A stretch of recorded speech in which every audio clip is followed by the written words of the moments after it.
Assalamualaikum warahmatullahi wabarakatuh. Nama Siti Faturrohmah, NIM 1814291, kelas Perbankan Syariah C semester 4. Baiklah, di sini saya akan menjawab pertanyaan UAS mata kuliah Manajemen Pengawasan Bank dan Lembaga Keuangan Syariah. Pertanyaan yang pertama yaitu, apa tujuan dari The Basel Committee?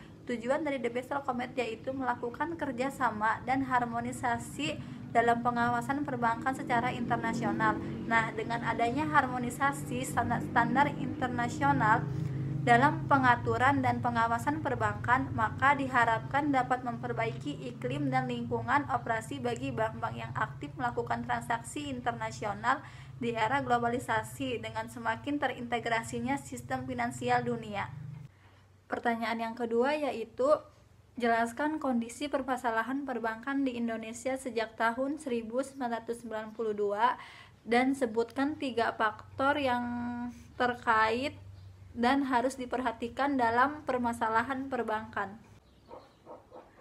Indonesia mulai menghadapi masalah perbankan pada tahun 1992 dengan indikasi kredit bermasalah yang terkonsentrasi pada bank-bank pemerintah yang berjumlah lebih dari 25% dari total kredit pada tahun 1993. Pengaruh negatif lain bersumber dari pengaruh dan kondisi ekonomi makro di Indonesia, yaitu jumlah uang beredar dan kredit melonjak dengan sangat tinggi setelah diregulasi pada tahun 1998 dan pada saat itu diperketat pada tahun 1991 sampai dengan 1992. Lalu terjadi arus modal jangka pendek yang mempengaruhi manajemen moneter.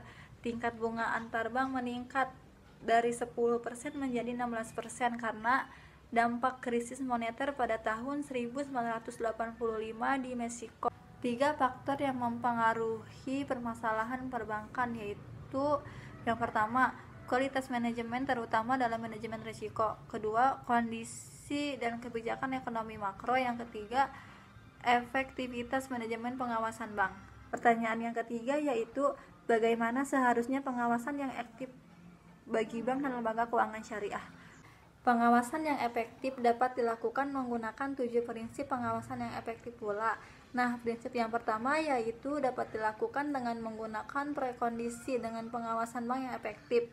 Yang kedua yaitu proses perizinan dan persetujuan atas perubahan struktur yang dilakukan.